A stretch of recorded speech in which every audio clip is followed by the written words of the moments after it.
Hey guys, balik lagi dengan kita Kucing Hitam. Kali ini kita podcast cuma berdua aja. Ya benar berdua. Berdua cukup gua, Hafiz, temen gua. Depi. Nah, di sini kita mungkin akan cerita-cerita sedikit tentang kemarin pas di saat kita penelusuran di Kampung Vietnam ya. Lebih tepatnya di Kampung Vietnam itu kita penelusuran di sana, itu apa sih gangguan-gangguan yang di sana yang ada dilakukan di sana semuanya ya. Nah kebetulan gue nih nggak ikut ya ke sono karena ada kendala, jadi nggak bisa ikut penelusuran. Makanya di sini gue kayak mau nanya-nanya, ada apa sih di Kampung Vietnam itu yang ibaratnya kayak gede banget ya, terus bisa jadi sampai kayak terbengkalai, terus kayak bangunannya roboh. Itu karena apa kan nggak tahu, karena gue baru baca di artikel sedikit-sedikit doang sih. Terus gimana nih pas lu ke sono?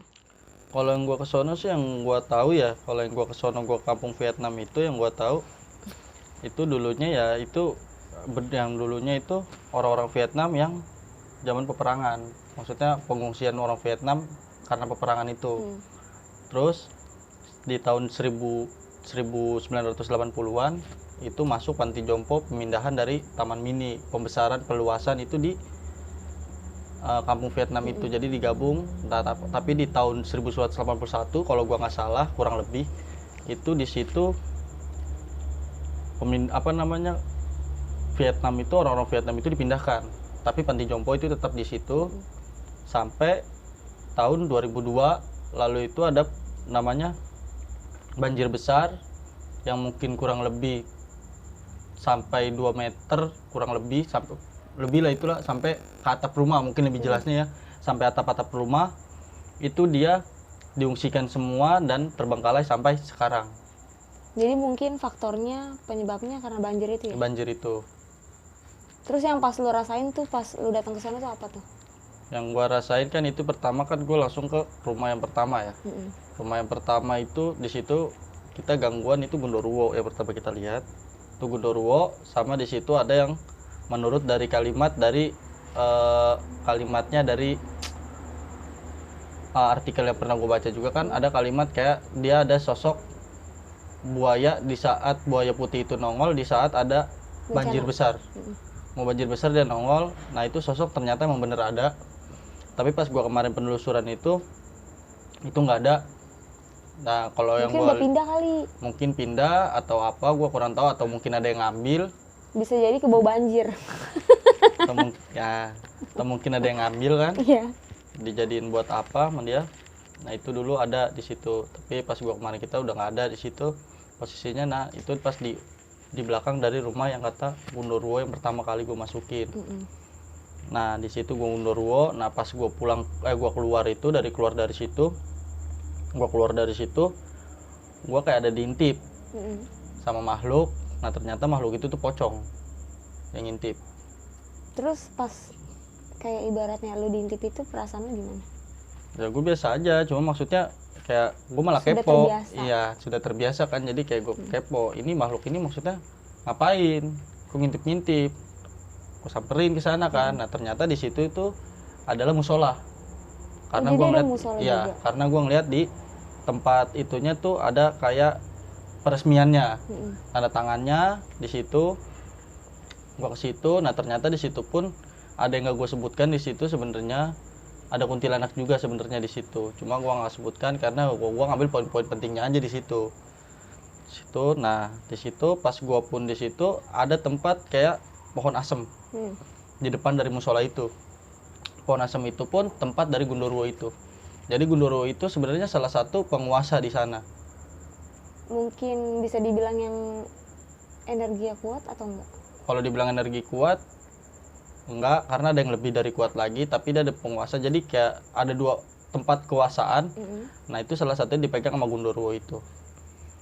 Nah jadi gini, ada juga tempat yang satu itu salah satu pohon, bukan satu pohon itu ada pohon yang dikelilingin itu makhluk di situ semua. Itu Gundurwo itu dia ngelilingin pohon itu. Ada beberapa mungkin atau 5 atau 6 makhluk lebih, mungkin kurang lebih segitu. Tapi itu Gundurwo semua. Gundurwo semua. itu dia di sana. Makanya itu Pak, ada gue video yang gue nyamperin pohon lagi itu satu, itu ada di situ dia. Mereka ngumpul, kalau mungkin ada yang bisa ngeliat itu ngumpul dari situ muterin pohon itu. Nah, gue pengen nanya nih. Jadi gue kan kebetulan baca artikel juga, cuman nggak banyak nih, dikit doang. Nah, yang gue baca sih itu ada pasar setan. Emang itu bener ada? Kalau pasar setan itu bener adanya. Itu pasar setan pas posisinya di samping tempat yang kalau gue bilang itu tempat itu yang kalau masih inget mungkin yang gue bilang ada makhluk pentas seni. Yang Oh, jadi dulunya tempatnya- jadiin pentas seni. Di sebelah gedung itu ada pasar setan. Nah, pasar setan itu di letaknya pas posisi di pohon-pohon pisang. Nah, yang pentas seni ini kebetulan banyak orang yang kayak belum tahu nih. Coba bisa lu ceritain nggak? Yang pentas seni. Mm-mm. Oh, kalau pentas seni jadi gini. Jadi di situ ada beberapa makhluk. Gua pun bisa bilang pentas seni itu karena pentas seni karena itu dulunya Mm-mm. itu jadiin sebuah tempat pentas, dan itu pun gua ngelihatnya karena dari makhluknya. Dari makhluknya itu dia kayak kita yang dihias-hias, Make up gitu ya ya? make up gitu, dan mukanya berwarna sampai bajunya pun berwarnanya sama.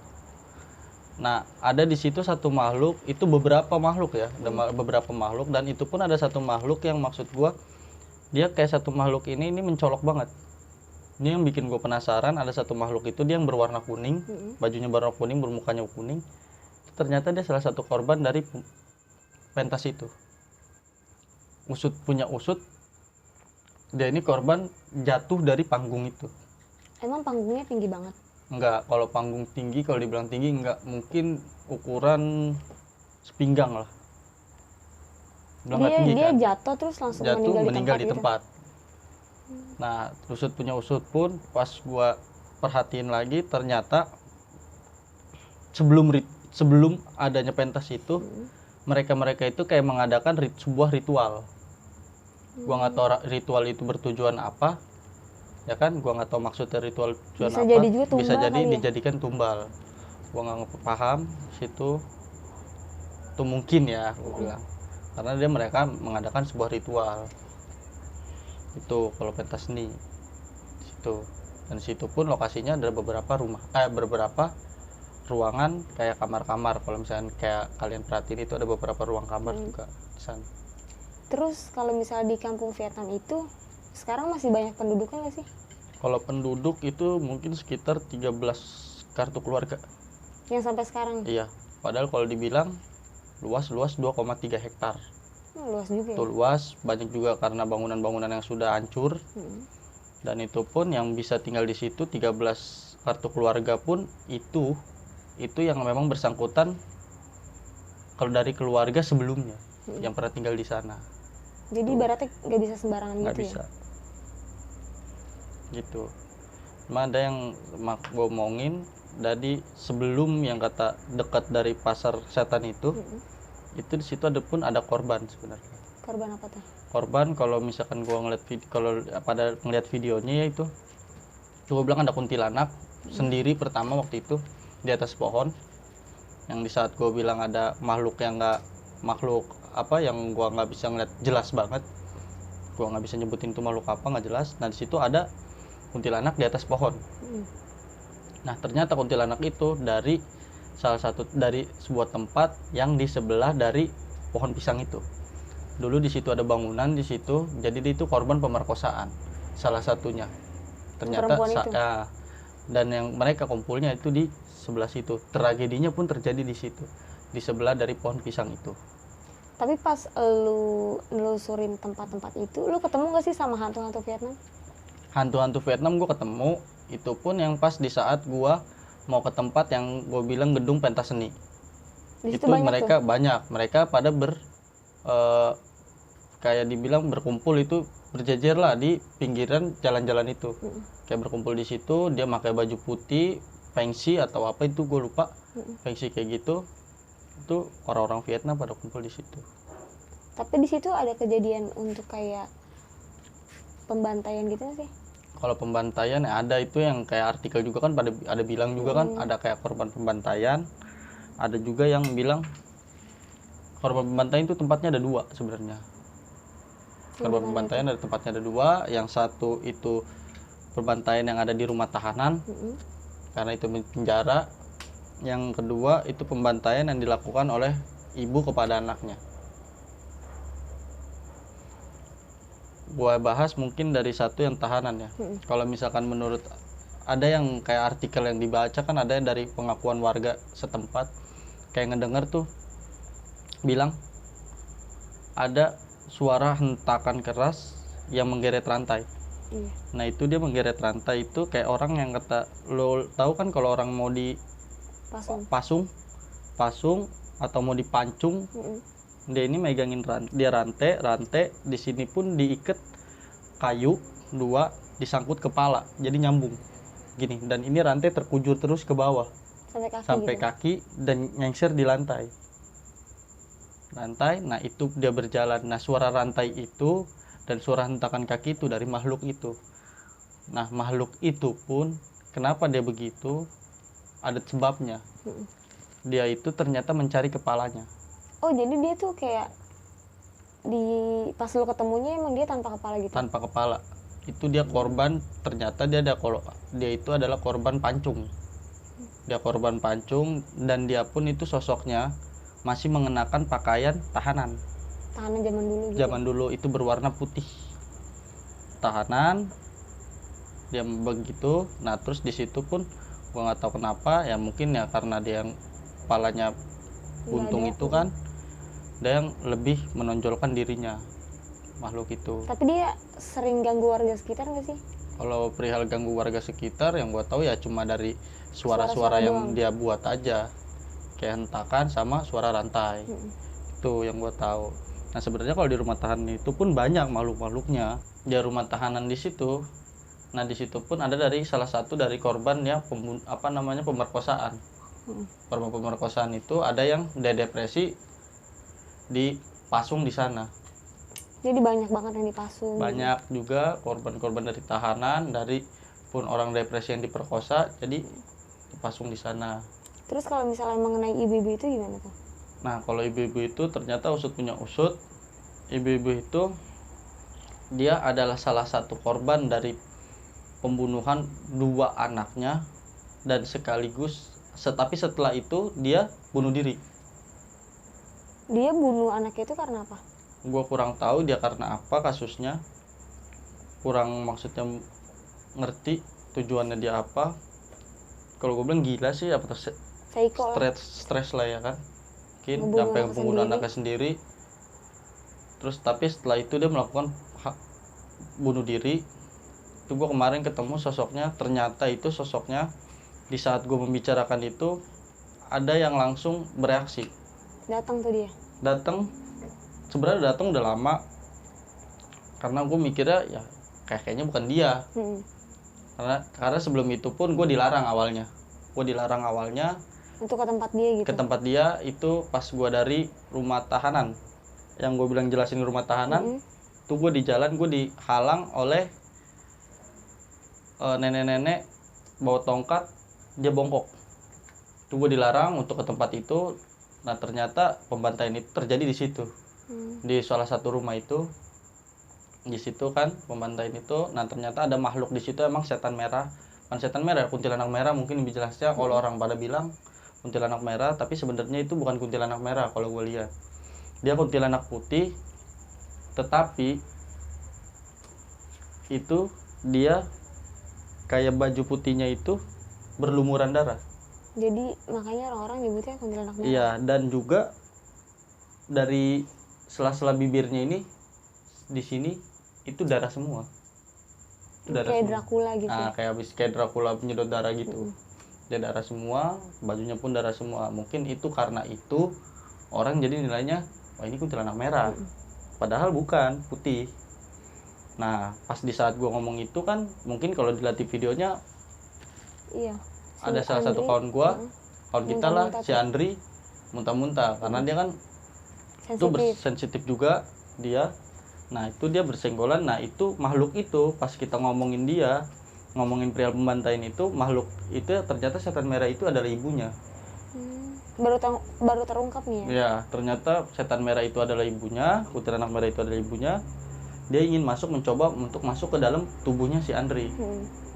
Cuma nggak bisa masuk, dia nggak bisa masuk. Terus akhirnya ya yang diterima sama Andri cuma mual kayak gitu. Nah pas sudah di saat kita selanjutnya pun, setelah kejadian itu kita ke sono, kuntilanak merah itu udah nggak ada. Setelah kita disamperin itu kuntilanak merahnya udah nggak ada. Pas sudah mencoba, setelah itu kita samperin ke dia pun udah nggak ada. Jadi menurut lu dia kayak lebih kuat nggak sih daripada si Gondorwo itu? Kalau gue bilang lebih kuat, iya dia lebih kuat. Kayak gue bilang tadi, ada 2 penguasa di sana, Gondorwo dan Si kuntilanak ini, 2 penguasa kuat di sana. Nah, yang lebih kuatnya lagi, yang lebih nguasain semuanya itu ya kuntilanak merah. Itu lebih dominan ya? Lebih dominan. Karena yang gue lihat mungkin dia karena lebih kuat karena ada dari kita yang manusia ngasih makan dia. Oh, jadi di sana banyak kayak tempat-tempat masih kayak suka ngasih sesajen gitu? Iya, dan ngasih sesajen pun bukan ngasih sesajen karena dia nggak ada ngasih sesajen pun ada tujuan.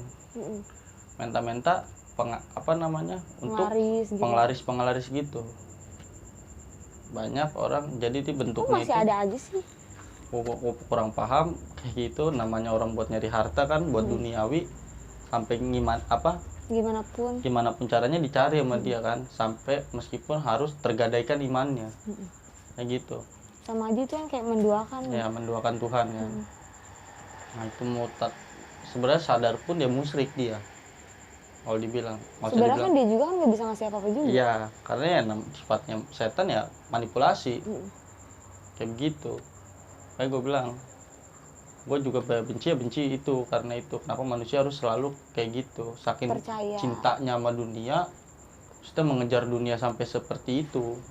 Karena emang dari dulu pun sifatnya setan pun yang untuk menghasut, untuk membelokkan imannya manusia. Dari dahulu kan itu dia sama seperti itu, sedangkan dia sebenarnya nggak bisa ngasih apa-apa ke kita gitu. Terus jadi pas lu udah kesana udah nemuin semuanya nih ya. Nah, pesan-pesan untuk kayak buat penonton tuh apa sih? Kalau pesan-pesan gua buat penonton sebenarnya ya, kalau gua bilang kayak ada makhluk-makhluk di sana pun itu sebenarnya ya emang lu jangan terlalu percaya sama jin banget. Kayak itu percaya sama jin yang menta penglaris lah, tumbal ini itu segala macem lah kan. Sebenarnya nggak bisa ngasih. Sebenarnya dia nggak bisa ngasih juga sebenarnya. Sebenarnya dia nggak bisa ngasih juga. Kalaupun ada yang bisa ngasih pun, itu pun ya apa ya, kalau gue bilang ada yang lu harus barter kan. Entah tumbal dia main gitu. Tumbal pasti kan. Dia main tumbal entah dari hewan, dari ini. Bisa dari keluarga sendiri juga. Bisa dari keluarga sendiri, bisa manusia ini jadikan tumbalnya, bisa saudara-saudaranya. Kan ada juga yang maksudnya ngasih tumbal kayak gitu. Ya udah lu ngasih tumbal hewan. Kayak gitu kan. Ya cukup lah lu kalau kayak gitu udah bukan zamannya lagi. Sampai lu ngejar dunia mati-matian kayak gitu. Cukup sampai lu lupa. Iya, sampai lupa sama Tuhan lu. Nyianatin Tuhan lu. Kan gitu. Nah, mungkin pesan gue itu aja sih. Sama yang gue bilang sebenarnya ada juga makhluk, cuma gue males ngomong pas di sono. Ada seberapa makhluk ya, kayak yang gue bilang itu, gue ngambil inti poin-poinnya aja. Yang ada makhluk itu sebenarnya ada ular. Di tempat pas terakhir gue ngesut, itu terakhir itu di sungai itu, dulunya mungkin itu jalan sebenarnya. Jalan tapi karena udah banjir jadi terendam mulu kan. Jadi kayak genangan air got gitu kan. Kayak got-got kecil ya, gitu. Di situ ada ular, dia bolak-balik aja. Di situ. Tapi ularnya itu gede apa kecil? Kalau dibilang gede nggak terlalu gede. Sedang lah. Itu ularnya. Di situ dia posisinya. Mungkin itu aja sih.